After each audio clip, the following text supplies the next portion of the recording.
Well, I was wondering if you could walk us through a campaign that sort of epitomizes All Terrain's approach to creating powerful, immersive brand experiences. Yes, we just got done with one that we're just in love with. So this summer, we work with a brilliant PR agency, their global agency called Weber Shandwick, and we've worked on some really incredible campaigns with them. But they came to us and they were tasked to create to insert the brand Cheez-It for their Kellogg's client, Cheez-It the cracker, into the conversation for road trips. Road trip in the summer. I know it's the same in Europe. Road trip season is in the summer. And so we were tasked to create a one-of-a-kind road trip destination for Cheez-Its, which was so fun. We transformed this beloved local gas station. It's turned record store, turned souvenir store, into the ultimate Cheez-It haven. It was called the Cheez-It Cheese Stop. And it offered road trippers. We put it in Joshua Tree because we knew it was going to have organic awareness. The goal from Weber's standpoint was this was an earned media play. This is a strictly PR play, but we were all completely overwhelmed by the reaction. We had no idea how much America loves Cheez-Its until we put up this cheese stop and gave them Joshua Tree's locals and travelers the first and only Cheez-It gas pump, which pumped Cheez-Its in your car. The Cheez-It gas pump. Yeah.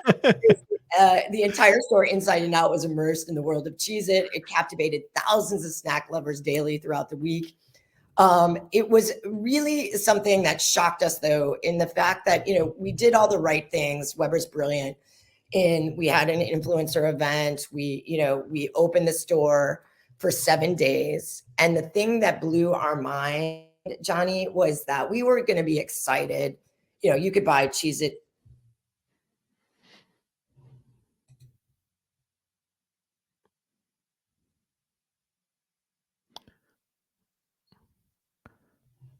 Have we lost Brook? Is Brook still there?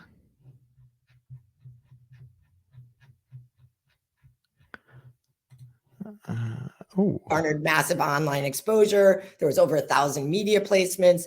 We had about 2,000 people a day standing in line to get into this experience. It blew our mind. And they would wait in long lines to get in. And then we sold out of merchandise every day. Wow. I'm not sure if we're having a little internet issue here, but I certainly heard that there was a lot of Cheez-It, more than you expected. Just going to double check that we've still got Brook. I think, yeah, I'm not seeing a problem at this end, but listen, thanks for still being here. Thanks for listening. And we're just hearing Brook. Brook, you're back. You can hear me okay? We may have lost you for a second then. I'm not sure if there was a connection issue. No, I'm so sorry. Where did I lose out? Was I talking about Cheez-It?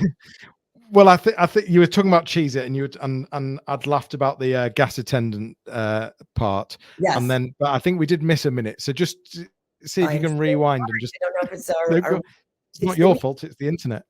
Okay.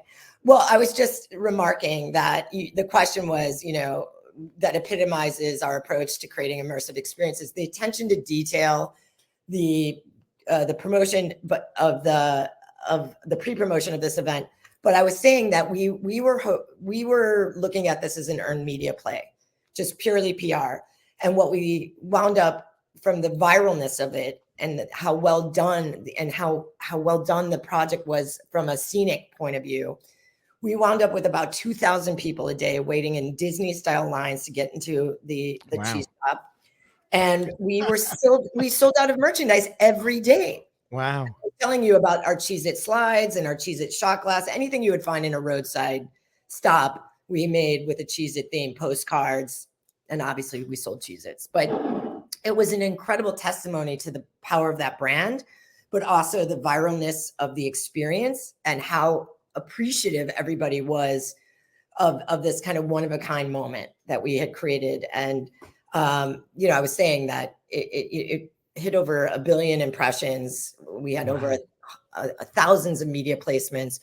And, it surpassed everybody's expectations. And it's still one of the most talked about experiences. When I bring it up at a coffee or a cocktail party, everyone's like, that was you. Oh my God. Let's love retweet that. What's going, So it's fun. That's the power of an immersive experience, really. But during these immersive experiences, it's really important that you forge emotional connections that not only give the experience, but also convert as well. Yes. You've mentioned that All Terrain operates like a sort of cultural anthropologist. How does this deep understanding of consumer behavior play into creating strong emotional connections? Yeah. Well, with experiential marketing and we're talking about some of the sexy stuff, but we're also, as I mentioned, we could be sampling you wine in a grocery store, or we could be the people you meet, like I said, at a stadium that's showing you around a car. And so that what we do, we find ourselves in front of consumers of all kinds, almost 365 days a year. So this gives us this very unique insight into how, when, and why consumers will engage with brands. We approach our brand creation through that lens. We're considering how we would want to be marketed to. Consumers are incredibly smart and resourceful these days. They appreciate a brand moment that is authentic, that shows up in stride with them and provides value without asking too much of them.